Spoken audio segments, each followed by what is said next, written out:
to Trashy Trashy, where we take a dumpster dive on this week's garbage people and a look at all the trashiest news stories. My name is Erica, and I am your host. My name is Cassandra. I'm your other host. Hello and welcome. Oh, welcome, Cassandra. How has your week been? Just dog shit. Just dog shit. Work dramas got me down, and I've been, deep in the process of moving, as everyone who listens to this podcast knows. And it's just not been good. I've had a couple breakdowns this week, wondering, if taking the job that I have was a mistake, and what am I even doing? It's been one of those types of weeks. Oy, that's rough. I'm so sorry. Well, that's all right. I mean, on the upside, I binged White Lotus, so, That, I'm just going to say it, that ass-eating scene got me in my feels. But I love an ass-eating scene. HBO really knows how to do one. Were the angles off? It was too fast. It was too fast. Because I was thinking the same thing. And the angles weren't right. And I was like, if you're going to do this, you got to do it accurately. Yeah. And this is coming from someone has no idea what they're talking about, but knows that the angles were off. They weren't off in Girls. So if you want to see a real good one, there you go. Watch, I don't know what season, I don't know what episode, but I guarantee that it's a quick Google search away. Well, how's your week? I was doing okay up until last night, and I got violently ill to the point where I was like sweating, and I needed to take a bath because I was so convulsively sweating. But I'd just gotten a spray tan, and I didn't want to ruin my spray tan. So life's about balance, sure, and sacrifice. And so I chose to be a little bit sweaty and then pat myself dry as to not ruin my beautiful, beautiful spray tan. Because Tan Erica is back this summer. She's back. Is it weird that people keep making references to the summer? And I'm like, isn't it almost over? But we're in the heat of it, No pun intended. California's summers start late, I would say. Yeah, because June is all gloomy and shitty, and then we're in August right now, but they keep going until September 21st, the autumnal equinox. Am I correct? Mm-hmm. And it's hot in October here, even. Yeah, no, it doesn't quit. I have pictures of myself, my mother, and my brother all in her old convertible on Christmas Day. Oh. To grow up in Southern California, that must have been a magical experience. Yeah, it was pretty tight. Sending that to my family in Colorado, who were knee deep in snow. Merry Christmas. Sorry. Why are you trash this week? Well, Friday was Friday the 13th. Ooh. One of my favorite days of the year.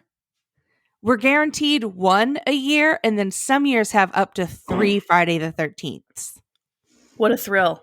What a thrill those years are. But I went to an outdoor concert in a backyard in Highland Park, and it was very cool. And they were doing flash tattoos for Friday the 13th that were $13. There was a tattoo artist at the show. Wow. And Erica, your old girl, nudged her way to number 1 on the sign-up sheet because, I introduced myself to the tattoo artist as soon as they walked in. It was like waiting for Guffman or waiting for Godot. I was just staring at the door, trying to clock this tattoo artist. And I got a $13 tattoo plus $7 tip. And then I tipped on top of that because I didn't know if everyone else would tip appropriately. And I have a little disposable cash, so I could throw it around. Okay, brag. I don't want to brag, but I can tip an extra $10. Wow. And so I got a new horseshoe tattoo on my wrist. Cute. Yeah, you sent a picture of it. It was cute. It's yeehaw, y'all. Yeehaw. I always want to get those Friday the 13th tattoos. All the time I'm like, I'm going to do, even this year I was like, okay, fuck, it's coming up. You got to just do it because I like them. I like a lot of tattoo shops, if you go on their Instagrams and look in their stories, they'll like kind of put out, these are the 20 designs that we will do for X amount of money. It's not always $13. Sometimes it's 30 or 60 if you're at an actual tattoo shop. And I always go and I'm like, yep, that's the one. I want that. And I always fucking forget, or I get swamped and I can't go and wait in the lines. So another opportunity missed this year. I'm going to need people to like ride me on this because I really want a fucking Friday the 13th tattoo. I have 2 now because the other one was the boot, right? Yes. And they're right next to each other. Yes, I'm starting a little bracelet of Southwest motif tattoos. I was just going to say, you're about to have a bracelet. How cute. Why are you trash this week? So, if you had to describe me, would you describe me as a gym bro? No. Oh, okay. Well, I would say that that's probably right. But in the throes of one of my breakdowns this week, I have a Peloton, but it's still at my old place because I had to push back the movers because I had a cold. It's a whole fucking thing. And so there comes a time in a person's life, trash cans, where they realize that the job that they're working is not the job that they want. However, they can't really quit because life is more complicated than that. You need to strategize a way out rather than just throwing in the towel. And then you need to find other outlets in your life where you can transfer that energy and feel in control of something. And so I don't have my Peloton, but I thought I can feel in control of my body. I've been calorie counting like for the past month already because, that's just where I'm at mentally. Mm-hmm. And haven't been eating meat for like the past 2 or 3 months. So I said, let's toss on some exercise.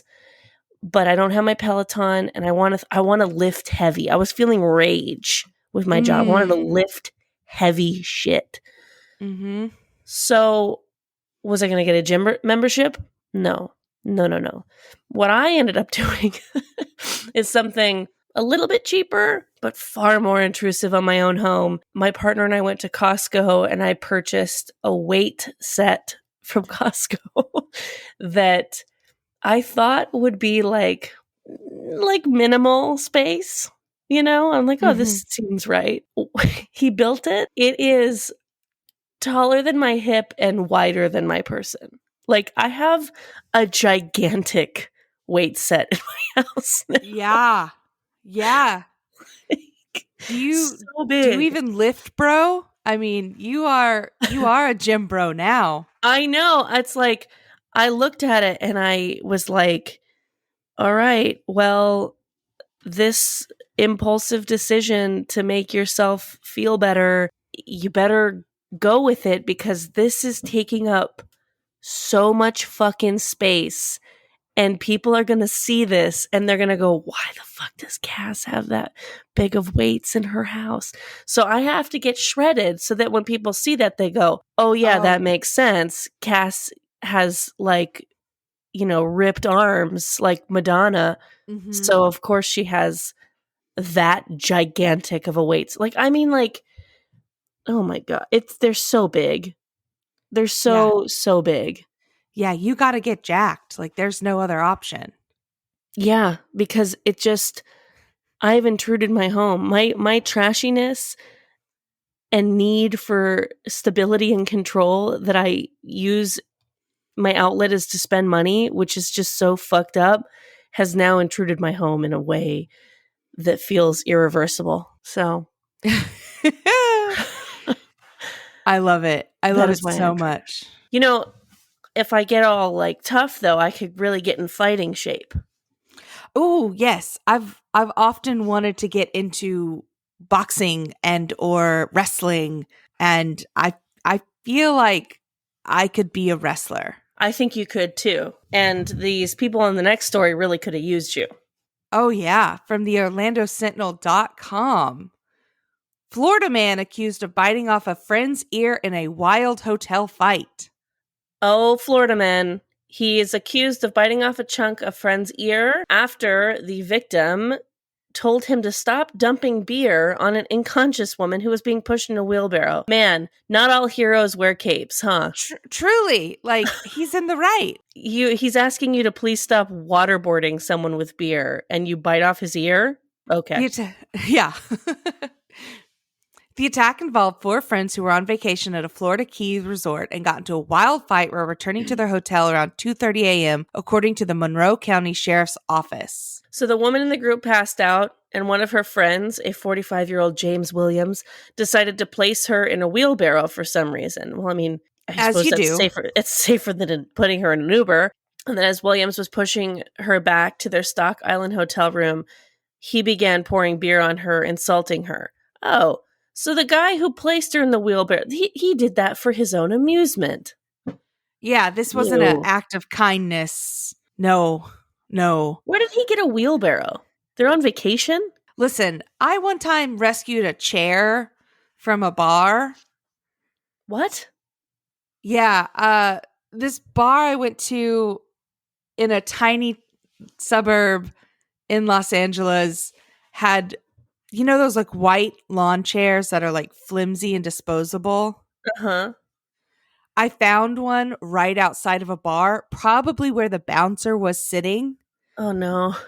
And I decided that it was my chair. And so I just posed with it and took it. I took it back to my friend's apartment. And you consider that to be rescuing a chair? You know, sometimes I go, who rescued who? Did the chair rescue me or did I rescue the chair? The age discrepancy in this friend group, it ranges from 23 to 45. Like, that's not normal, right? 28 to 45. Oh, 28 to 45. He probably wishes he was 23 still. He acts like he's 23. Hello. Well, bam! I mean, he was trying to, save this woman. Williams, who was visiting from Port St. Lucie, fled on foot but was found in the morning near the hotel rooms. He was charged with aggravated battery and battery by strangulation, both felonies, as well as misdemeanor counts of battery, the jail records show. Do we have a wellness check on the lady? That's a great question. I think she's fine. The article did not state how she's doing now, but I assume they would have mentioned her health if it were adverse. Wow. Well, what a dumb little crew of people. Speaking of dumb little crews, let's get into our next story from the NewYorkPost.com. 3 porch pirates have been busted in $115,000 Colorado crime spree.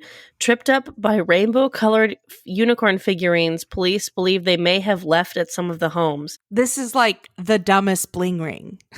Yeah, and also, here's another wide spectrum of age ranges. We have Shane Michael Phillips, who is 21, Marie Allens Roman, 36, and Adrian Cisco Quintana, 44. The 3 of them are facing 53 different criminal charges as part of what the police dubbed Operation Unicorn. The suspects had an affection for unicorns, and it's what helped tie the crimes together, the police say. Like, don't leave a calling card. You're not the fucking Joker, bro. That's it. Exactly. This blows my mind. Leave no trace. Just like in a national park. Leave no trace when committing a crime. Don't commit crimes. Yeah, but, okay. you know what I'm saying. Sure. I hear you. So they targeted 46 different locations across Boulder, Lyons, and Longmont between September last year and February. But unicorn figurines and drawings were found at some of those locations. Drawings? Like you left a drawing you did? And they said that the police can't figure out if they were left as calling cards or if these people just forgot their unicorn stuff. Again, the dumbest bling ring. It's estimated that they stole up to $115,000 worth of items. Wow. From cars to packages on people's porches. So they found 2 of them, but the 45-year-old guy was still at large as of Friday. So there's a warrant out for this guy's arrest. Yeah, I mean, I would think that you can't justifiably link together certain maybe you can if they're all in the same area, but I don't know. I think it takes a lot of robberies before cops will start to link them together because robberies just happen, you know? So, like, don't leave your stupid unicorn shit behind. Yeah. We'll post a photo on our Trashy Trashy Instagram, which is Trashy Trashy Pod. And if you see them in the area, call the police. Can you imagine if we're the ones that help get them get caught? We bring in a suspect. Can you? Wow. Yeah. Wow. You know, oh man, I can't find that segue. Oh, damn it. I got one. Okay, you do it. Okay, so you know how I mentioned earlier that I didn't take a bath because I was scared of ruining my spray tan? Yes. Well, this next article from the Daily Beast is asking for famous white people, to please stop telling us you don't bathe. I mean, you are a famous white person. Infamous, maybe. Yeah.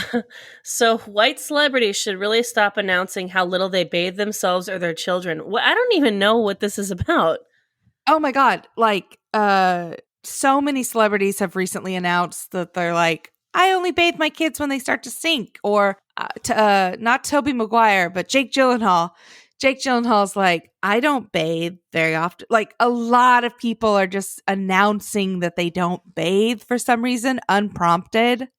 I know that there was like a thing going around where they were saying like white people don't wash their legs Guilty. in the shower.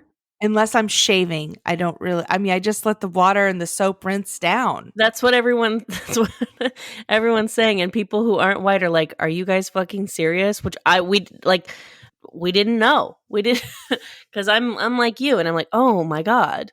But I have to shave often, so I figure, it's all getting taken care of. So yeah, Jake Gyllenhaal said in an interview with Vanity Fair, more and more I find bathing to be less necessary at times. I do believe that good manners and bad breath get you nowhere, so I do that.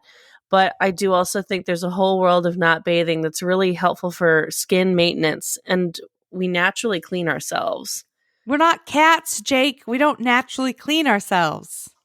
And then celebrity couple Mila Kunis and Ashton Kutcher told hosts on the Armchair Expert podcast, I think that's like Dax Shepard's podcast, that they only wash daily what they consider to be necessities. For Kunis, that's her face. And for Kutcher, he said, washes the crevices and nothing else ever. What? Oh boy.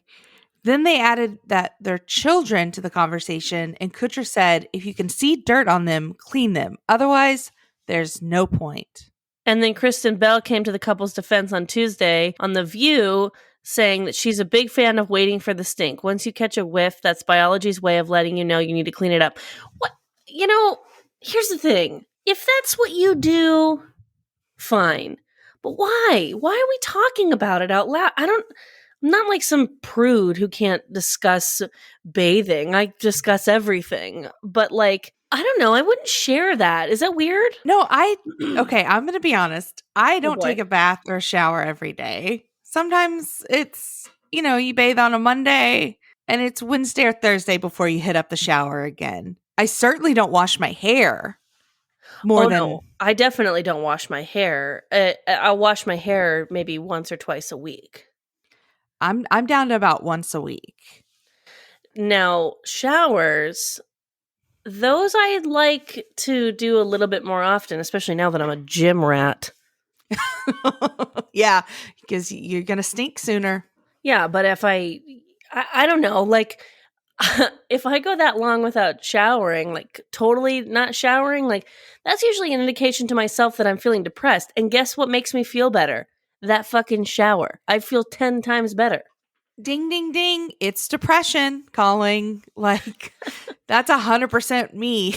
Yeah. So, are these people just depressed? I don't know. I'm like, you probably have help, in your home. There's probably somebody that is in service to you that could help you bathe the child. Or yourself. I mean, is this, to me, maybe I'm wrong, but to me, this is Ashton Kutcher and Mila Kunis being we don't ever do mouth stuff on each other. Oh, Yeah, that's Because that needs fair. to be like, it Ship doesn't need to be shape. spotless every time. No, especially in a long-term relationship, but like it needs to be like clean. Mm-hmm. I don't know, man. This is I would go ahead and agree with this headline and just don't tell people. It's weird. It's because when you say things out loud in this context, it feels as though they're trying to influence others to do the same. And Yes.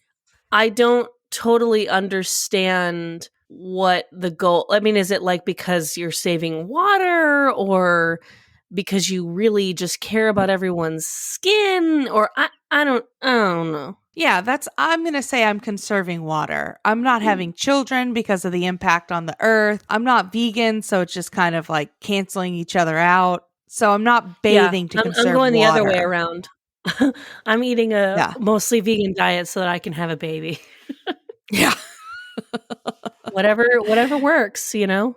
Speaking of having a baby, Tom Hanks and Rita Wilson got together and had a beautiful baby boy Named Colin. named Colin. And then I blame Rita because I hate women, I guess, but they also had another child named Chet Hanks, Yes. who recently went on a rant on his Instagram against coronavirus and wearing masks and said he was not getting the vaccine. So he went on Instagram and he initially pretended to encourage followers to get vaccinated, then screamed, "Psych! You ain't sticking me with that motherfucking needle." Before he erroneously compared the COVID-19 to the flu. I mean, Chet Hanks is like a fucking idiot. So this doesn't surprise me at all. You can tell me, his parents were hospitalized with COVID and blah, blah, blah. Yeah, like we know.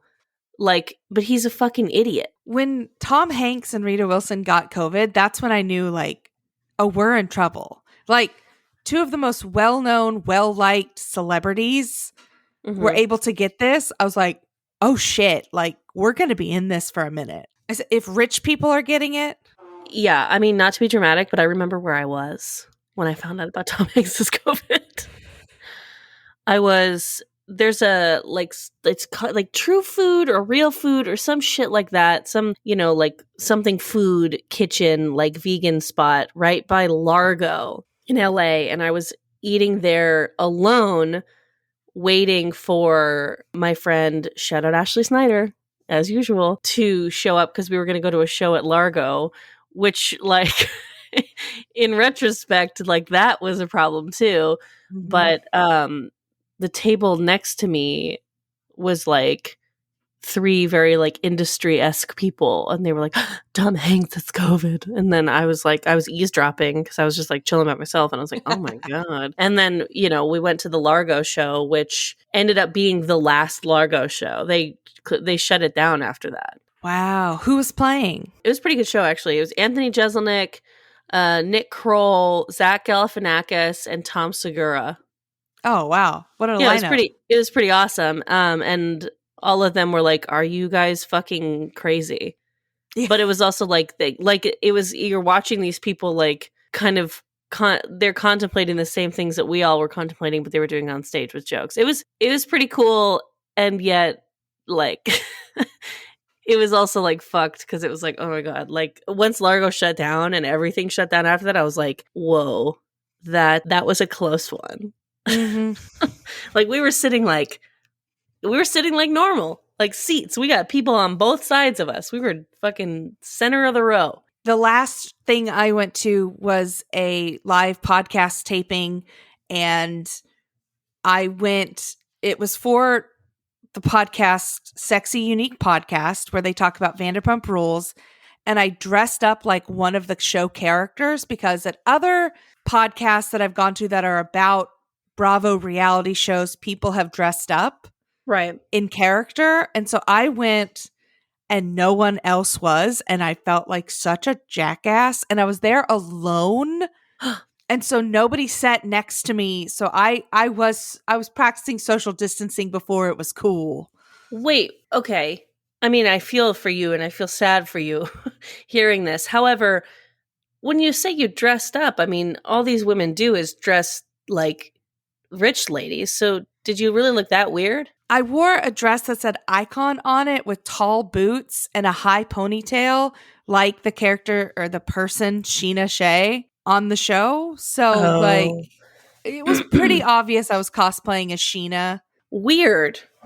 Yes. In hindsight, very strange. You still have that dress? Oh, of course. Cool. Yeah. Of course. I was adorable and COVID safe. There's something adorable about our next story. I know. We talked about on our last episode how much we love low speed police chases. Yeah. So according to Jalopnik.com, a woman led police on a low-speed chase with her dog hanging out the window. Holy shit. By the way, can I just interrupt this story to tell another one? Yes. Okay, so my partner and I were running errands last Sunday, and we were about to turn right on a corner, but we heard police sirens. So, like he being the responsible driver that he is, he stopped, and coming at us from like the other, like basically across the street, was this car that like came to a like rolling like stop like at the other corner, and then the police like stopped behind them. Their police doors were open before the car was even stopped, and the guy got out of his car and he opened his door and he starts pointing and shouting and getting out of his car and shouting at the police, pointing at them. So the cops got out of their car and they were pointing a gun at him, like both of them.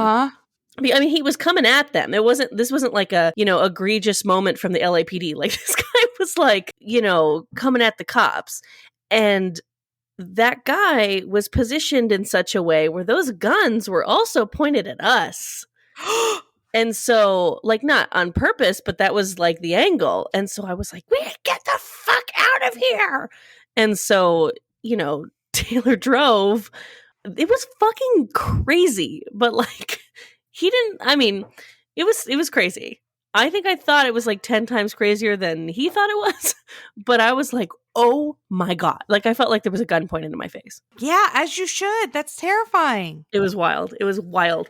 And I was like, because he was like, oh, we could have seen what happened. I was like, I don't want to see what happened. Because even if their guns go off and they don't hit our car, I don't want to see a guy get shot in the street. Right. I don't have enough therapy copays for that. No, I don't. Anyways, that's LA. Well, the article says, for the last couple of weeks, I'd wager that there has been a police pursuit every other day or every couple days in LA area. From dangerous, life-threatening driving to not so fast but still a chase, it's weird how desensitized people here are to it. It's almost entertainment. Almost? That shit guilty. is. It's entertainment. The chase continues. Yesterday, as KTLA reported, a woman led a police on a chase with a dog in her car. The chase began in North Hills in the San Fernando Valley. The LAPD attempted to pull the woman over for reckless driving. Apparently, she didn't care and continued to drive away. Damn. I mean, that's wild. The chase was on. LAPD ceded control of the chase to the California Highway Patrol as the parade made its way onto the 405 freeway. So it was a 10th generation Honda Civic with temporary plates on it still. And it was in pretty rough shape, but it was full of stuff like junk, that kind of car. The trunk lid was hanging open. So it kind of seemed like this woman was living in her car and she was trying to navigate the northbound traffic with a dog sitting on her lap. I mean, that's just a safety issue for everybody, especially the dog. Yeah, I mean, look, is it adorable to have a dog sit on your lap while you're driving? If it's a small dog, sure. But don't do it. It's dangerous. Like, I'm guilty. I want them on my lap sometimes. But, like, I got to keep them in that passenger seat. No, you stay over there. Like, it's cute, but it's not safe. If you get in an accident, you're going to kill your dog. Exactly. And it was a pretty hot day, so the dog just had its little tongue lolling out of the outside of its mouth the whole time, which is adorable. So eventually the driver got a flat tire, as people do. And then she got out of the car. The dog stayed inside the car and she calmly walked towards the police. Hey, sorry What about you- that. I didn't see you behind me. Yeah, I couldn't see over my pit bull. Yeah, what do you say after you've led someone on a low or no speed chase? I mean, I think I've said this before on the podcast, and I'm not suggesting that people do this ever. But one time I saw a chase, and this guy was following all the rules of the road. Like, literally, like, he was definitely on a car chase, but he wasn't breaking any laws at all. He was driving a normal speed, blinkers, like everything. And so the cops, like, kind of backed off. I mean, they still were following him, but like they only had like maybe one or two cars behind him, as opposed to when you're breaking every fucking law, they're sending everybody for you and setting up traps and all that kind of stuff. But they were kind of like, let's give this guy some space because he's not putting anyone in danger right now. We want to keep it that way. So then this guy, following all the rules of the road, starts driving west. And there's a marine layer, and the people on the news, which he probably was listening to, kept saying, uh-oh, if he gets to that marine layer, the helicopters are going to lose him. They kept saying it over and over again, and I'm like, shut up! And sure enough, this guy went to the marine layer, and the cops who were following him were following like 4, 5, 6 cars behind because they were giving him space.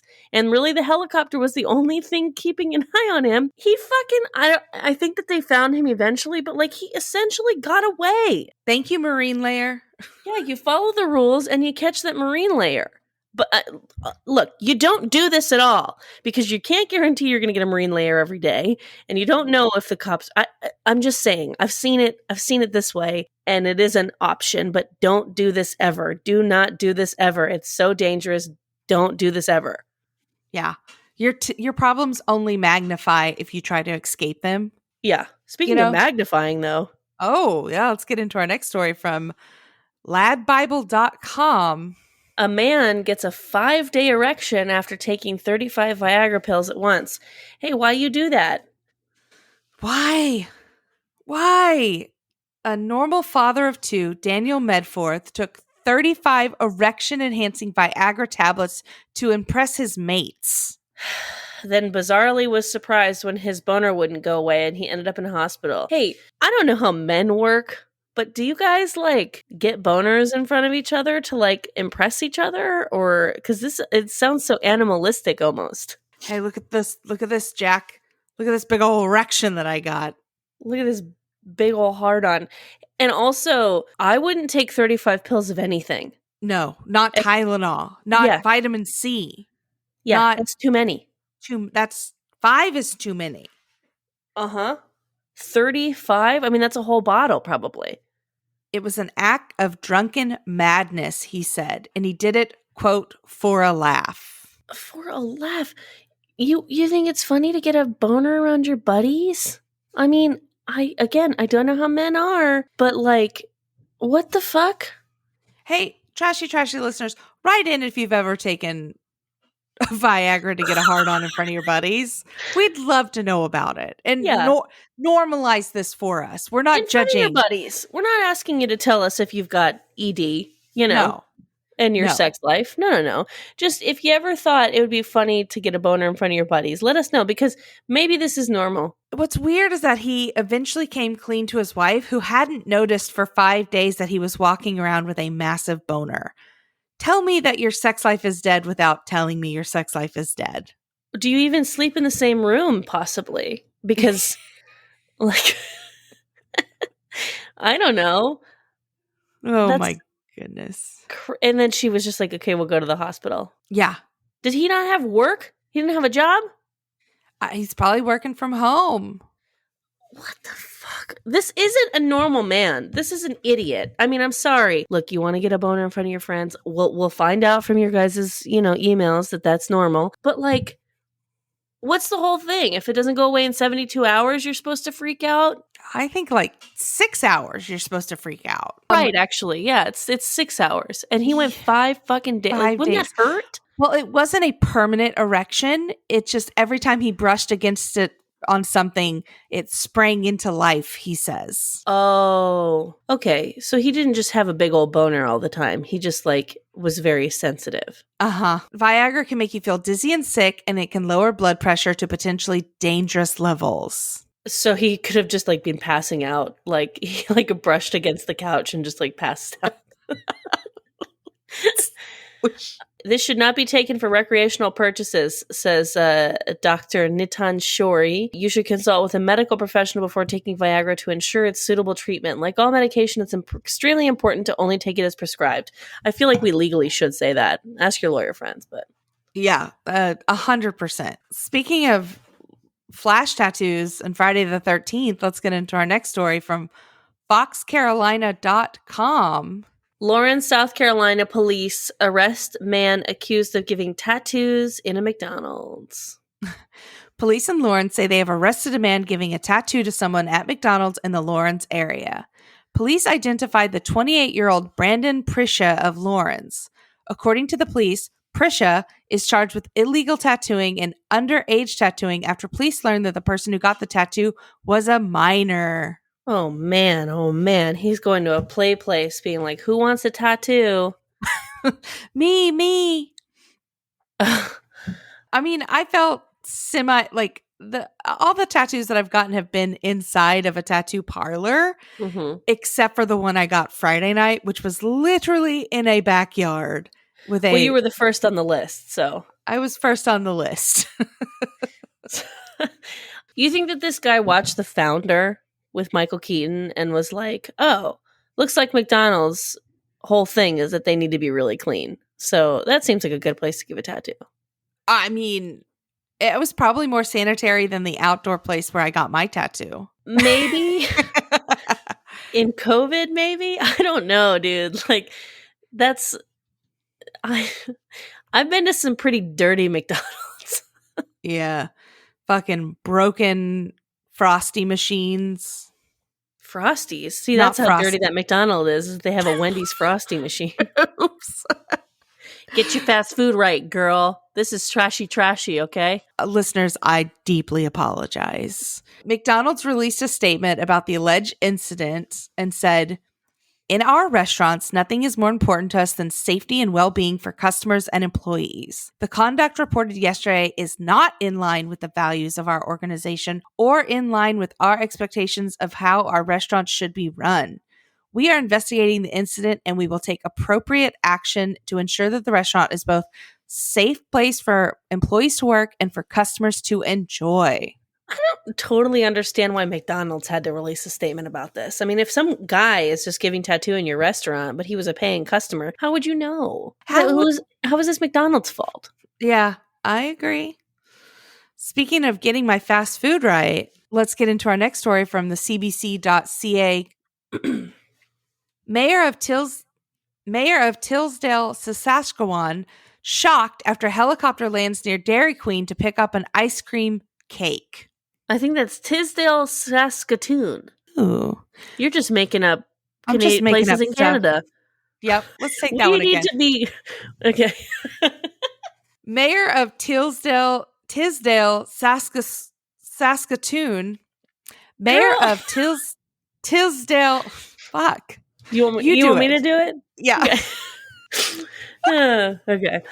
This next story comes to us from CBC.ca. The mayor of Tisdale, Saskatoon, shocked after helicopter lands near Dairy Queen to pick up ice cream cake. Hey, was my partner riding in that airplane or that helicopter? Because he likes an ice cream cake. It's his favorite, actually. Ooh, that's good to know. I love an ice cream cake. They're pretty fucking good. The RCMP, which is the Royal Canadian Mounted Police, there it is. Cute. Have charged 34-year-old pilot with dangerous operation of an aircraft. So, a red helicopter just landed in the parking lot of a town's middle and secondary school, and a woman got out of the chopper and crossed the street in front of Jellicoe?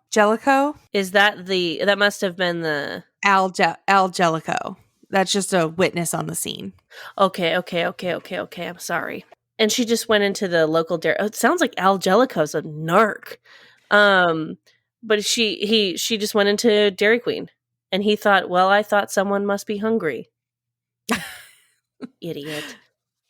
The RCMP agree with the mayor Al Jellicoe's assessment. On Wednesday, police announced that the 34-year-old pilot had been charged with one case of dangerous operation of an aircraft.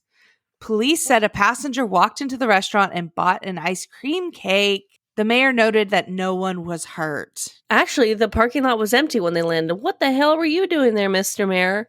And then he says, I suppose that doesn't make that right. Who is this dopey mayor? Da-dum, da-dum, da-dum, da-dum. Al Jellicoe. Wow. He sounds like a narc. Okay, so I have a theory. Okay. You ever watch those 50 Shades of Grey movies? To be honest, no, but I get the gist of it. Why don't you watch them? They're trashy as fuck. Maybe we'll do that as a bonus episode. Well, we just watch all of the not Twilight, close. All of the 50 Shades. I would do it, dude. They're like very silly. Here's what happens is that this rich guy likes this, as they describe, some dumpy girl played by Dakota Johnson, not dumpy. And he takes her like places in his helicopter. And this is what that sounds like, of just like some uber rich guy who can fly a helicopter, and then the girl that he's with going, I want an ice cream cake. And then he's like, okay, well, since I'm going to tie you up in my sex room later, I guess I'll get you a cake now. It's very Aladdin, I can show you the world. Yeah. Except that if this is like 50 Shades of Grey, this woman has on a pretty strict contract that she can't gain a certain amount of weight. Oh, that is trashy. It's a vibe. I can't wait to watch them. Yeah. Although, is you and I watching those movies together the equivalent of a guy getting a boner in front of his friends? A little bit. All right, we'll watch them separately and we'll text each other about it. They sound obscene. They're ridiculous. And honestly, like, not as pornographic as the books. Mm-hmm. Let's get into our next story from Fox13Now.com. A Utah resident demands Cox change his obscene last name. Utah Governor Spencer Cox shared a letter he received from a very concerned citizen last week who demands that the leader of the Beehive State change his surname or face protest. The letter starts, I don't know if you know this, but when people say your surname, it sounds like the word slang for male sex organ. It's obscene. Us decent people in Utah will not stand for it. The writer says that if Cox does not change his foul, dirty, and obscene surname, they, along with thousands of other Utahns, will be sitting in protest until you've changed your heinous surname to something less offensive. Isn't there like a cable company called Cox? Yes. Spelled the same way, C-O-X? Yes. They must not get Cox in Utah. Nope. The governor's office has not released whether they are researching less offensive names to choose. This is not a communist dictatorship. This is the great state of Utah. We do not accept sick jokes to run rampant in our civil institutions. I would argue that of all places, somewhere like Utah, who has such strict rules on drinking because of the religion that happens to take over that state, that they might be closer to a dictatorship than anywhere else. No joke. They are literally a religious state. Yeah. They are. Cox tweeted the contents of the letter, adding that he is grateful for the criticism and constructive feedback he gets from constituents. By the way, like, I think this guy got inaugurated in like January. So he's been the governor for a while. Yeah. I wonder how long it took someone to get offended. Also, like, he got elected. So obviously not that many people mind his last name. Well, the mayor or the governor of Connecticut, Samantha Vulva, Uh-huh. is going to have something to say about this. Okay, so I just came up with a campaign slogan for his next re-election, by the way. Okay. Check the box next to Cox. Ooh, that's actually really good. Thank you. Do you get Thank into you. political strategy from here? I thought about it. I used to campaign a lot in Oklahoma when I was little because we had friends running for office, and I would like in the 5th grade go up and knock on people's door and hand out pamphlets and be like, "Hi, I'd like for you to vote for this candidate. I think they're really great because of this." And Wow. yeah, my parents would just sit in the car and let me go door to door Yeah, I can see that for you. wearing the little campaign t-shirt that was way too big because it was in adult sizes, and just turn to Turner is what I would say. Aw. Mm-hmm. It was very That's cute. cute. Yeah. You know what's not cute? Ooh, our next story. Yeah. From unilad.co.uk. Would this count as historical trash, or because they just found it, maybe not? I'd say it's historical trash. So a carpenter's rude carving in church is exposed hundreds of years later. The X-rated carving has been discovered at Hereford's All Saints Church due to the construction of a new cafe taking place. Oh, a church with a cafe? Tell me Ooh. more. Tell me more. So it was spotted when there was a light shown at the ceiling of the church due to the cafe building an extra floor with bright lights at the restaurant area. And it's basically like someone with their legs pulled up to their own shoulders. Exposing their genitalia. Yeah. The controversial choice for such a it's a controversial choice for such a religious location. I mean, I don't think it was a choice. I think it was a joke. One Reddit user posed that I bet he probably sat in that church after he carved it, looking up at it, knowing no one else knew it was there, tittering to himself. Yeah. I mean, because, like, I don't know when this carving was done. 800 years, I think. And so this was, like, back when, like, artists would just be commissioned to do this. So, like, they didn't have to subscribe to your religion. And so I bet there's little secrets in churches everywhere. There's little secrets in art everywhere. Oh, yeah. They put in dicks in the original Little Mermaid cover art. You know? Yeah. Like, in Pompeii, there are dicks carved on the wall and drawn on the wall. You know? Like, people love to draw dicks in places. Yeah, they do. I think this is cute. Yeah, I think it's really funny. It is cute. Okay. It's cute. You know what's not cute? No. From the home state of Oklahoma, from the TahlequahDailyPress.com, agency search for missing man, turns out he was having an affair. A classic story. Law enforcement agencies and volunteers said that they wasted resources for hours looking for a man who snuck off with a woman and was presumed missing or drowned. Whoa. So on August 3rd, Cherokee County Sheriff Deputy Adam Woodward was dispatched to Etta Bend River to assess on a report of a possible missing or drowning victim. The deputies began searching for the missing man and spoke with his wife. She reported that her last contact with him was at 8:23 p.m. on Monday, and that he was intoxicated. She said that she had seen him on their red Mahindra tractor delivering a bale of hay, but never replied to her calls or texts. The tractor was found the next morning along with the man's phone and shirt. Law enforcement officers and volunteers searched the immediate area by vehicle, foot, and ATV, but couldn't find the man. So at 8:03, Oklahoma Highway Patrol was notified and informed dispatch that they would be responding. The fire department got involved, National Marshal Service, everybody was coming to help find this guy. And then they had a dive team searching the Illinois River for the man. And then he just walked up and he was asked where he had been by one of the searcher.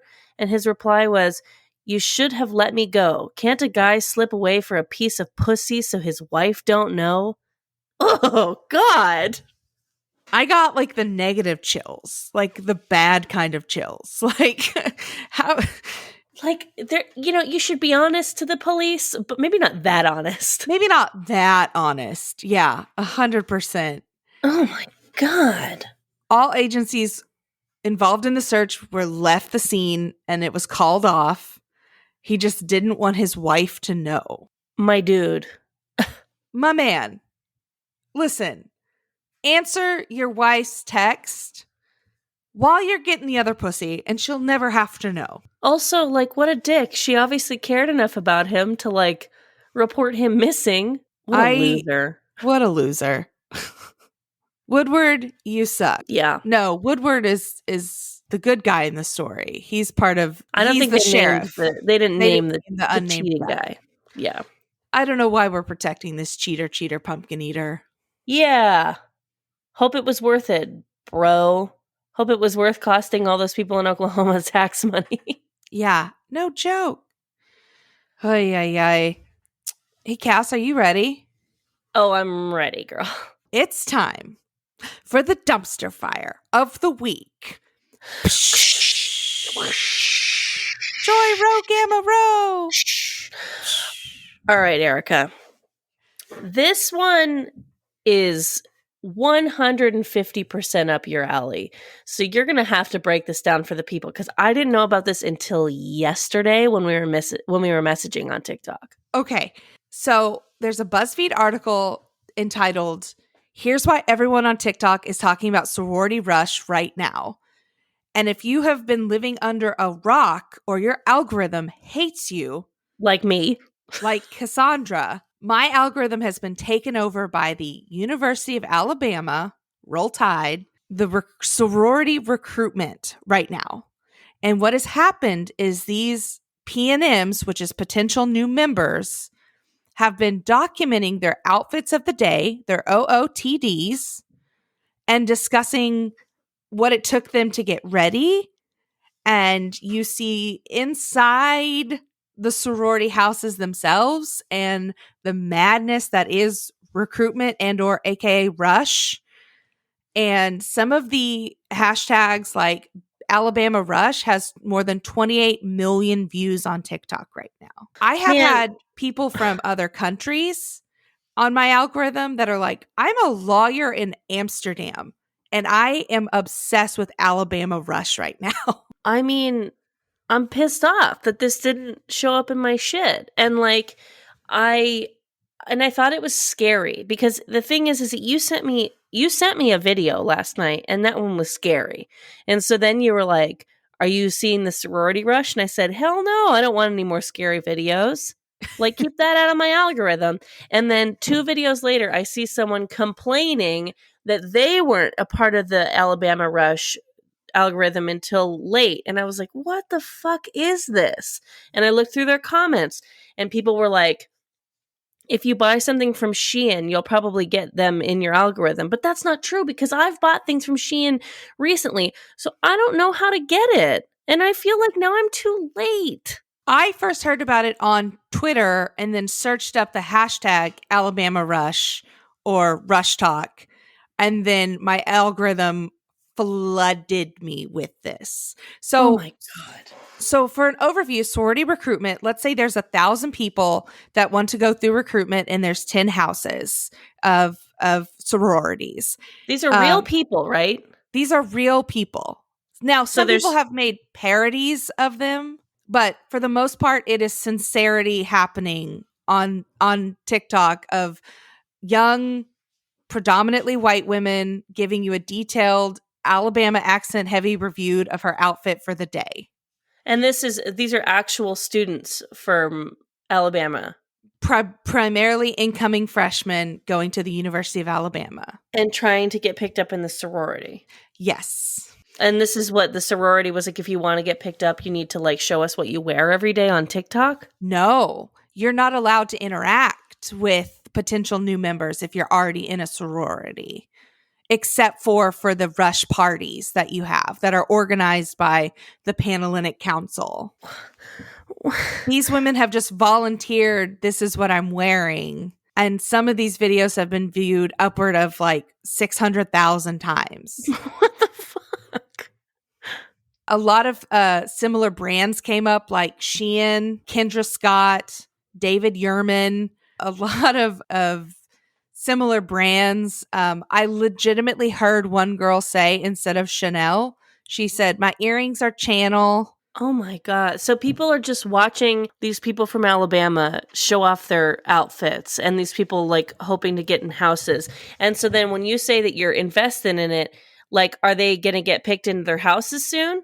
Today is Sunday, August 15th is bid day. And that is the day where the potential new members find out which chapter they got into, if they got into a chapter at all. I'm still just confused on why they're posting these videos. Do the people who are in the chapters see these and that informs their decision on whether or not they want to have these girls in their houses? It did affect one particular member at What Would Jimmy Buffett Do, Michaela, which to me was the star of Alabama Rush Talk, like the girl who kind of came out on top.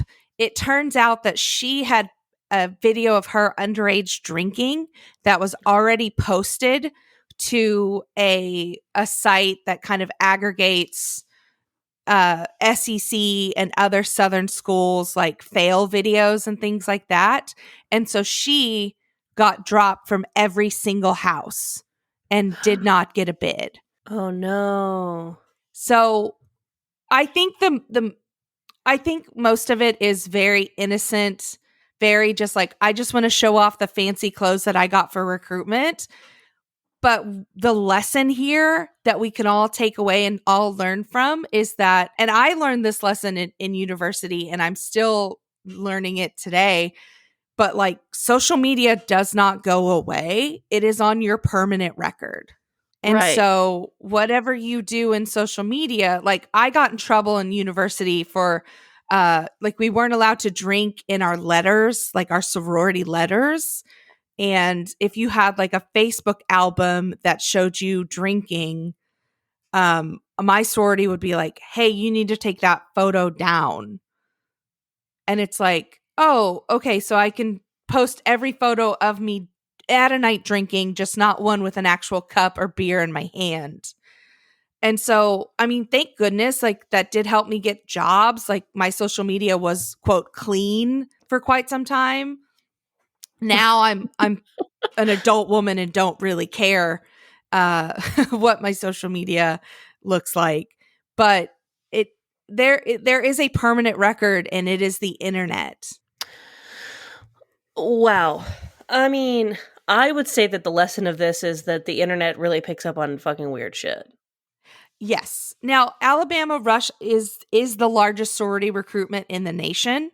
They had 2,500 potential new members, and there are 24 houses or chapters at Alabama.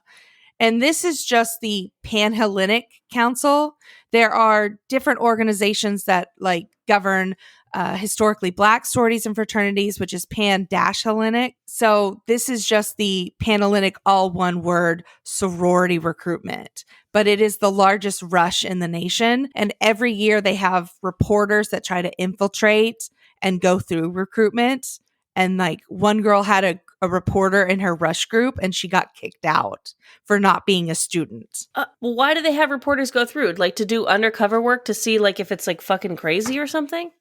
Because it's like it's a Southern school, and the South has a large Greek presence. It's the largest sorority recruitment in the nation, and it's kind of it's just its own little microcosm. Like it's its own economy in a weird way. Yeah, I mean, I'm a 2-time community college dropout, so I don't know a fucking thing about sororities, but hopefully some of our listeners who do, that this makes more sense to them. But So because let it me- seems to make a lot of sense to you, and Yeah, you, let me like, run down you've been through it. recruitment in a nutshell. So let's say 1,000 girls want to go through recruitment. There's 10 houses. That should just be 100 girls per house, but it's a mutual selection process.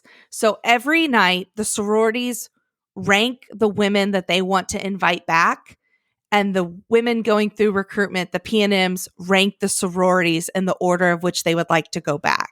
And there's an algorithm on the back end that determines how many people each sorority gets to invite back.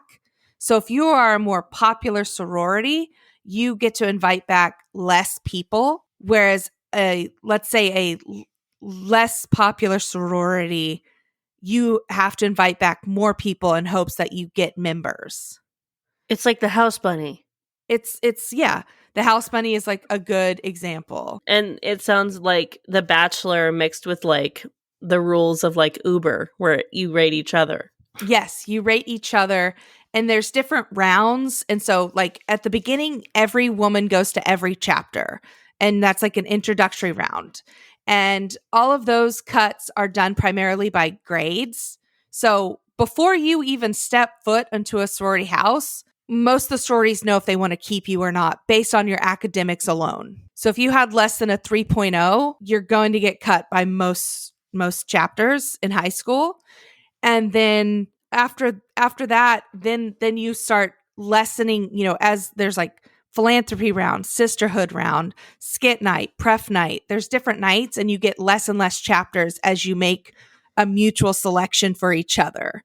And then these girls are just posting what outfits they're going to wear like per round. Uh-huh. And people on TikTok are like into this? Like obsession. Like I've had like grown adult men that are like, I am more invested in which house the Sydneys, which are two of the girls going through recruitment. They're both named Sydney. I'm more invested in Sydney than I was my own daughter's wedding. Like, like it has taken over. I'm just going to be grateful that this hasn't graced my algorithm, although I have a feeling it might soon. I mean, if TikTok's listening, TikTok. It's almost over, though. They're getting into their houses now, right? Yes, but there's other schools going through recruitment later in the week. And in Texas, some like sorority recruitment, when you're 18, this feels like fucking life or death. I was in a sorority. I went through recruitment on both ends. I helped with recruitment because there's members of chapters that disaffiliate and help the young women go through recruitment, and yet they won't tell you what chapter they're a part of. They're called Rho Gammas or Alpha Beta. They have different names for the women that disaffiliate. What the fuck? When do you guys go into class? This is all done before school, for the most part. For Southern schools. But this in Texas, so weird. If it sounds like a cult. It is. In Texas, some women will enroll at two different schools if one recruitment is earlier. And if they don't get their chapter that they want to be in, they will drop that school entirely and try to do recruitment at another school. Like it feels like life and death to many 18-year-olds because this is the club that is to determine your future. But what does this do for your future? It held me accountable for my academics. I did meet friends for a lifetime. It helped me get involved in different things on campus. And some people truly want that the sisterhood that the sororities promise. Now, would I do recruitment again? I don't know. I don't think they'd have me at 35, but it feels like a social club, an invitation that's going to set you up for the next stage of life a lot of times. Well, I don't think lightning strikes twice, so good luck hitting viral, Texas. Yeah, no shit. Auburn Rush, University of Alabama Rush it's bid day today. So the rest of the day I will be spent on TikTok trying to figure out where the Sydneys went, what would Dolly Parton do too went. Like I'm invested. Wow. Well, I'll wait for the Hulu show. Where can the people find you? They can find me at Iconic Erica Curry on Instagram and on Twitter. No, they can find me at Iconic Erica Curry on Instagram and at Gillygal on Twitter. Wow. What about you? At Cass Cardenas on Instagram and Twitter. You can also find me on the Nooner podcast on the Smodco Radio Network. And you can find this podcast at Trashy Trashy Pod on Instagram and Twitter. And you can email us at trashytrashypodcast@gmail.com and let us know why you're trash, or if you have any stories to send us. We love when you do that. We also have trashytrashypodcast.com where you can do the same thing. Let us know why you're trash. Click around. There's all these little cute raccoon cartoons. We love you so much. Hey, Cass. What's going on, girl? Stay garbage. You stay garbage, girl. I will. Bye-bye. Bye.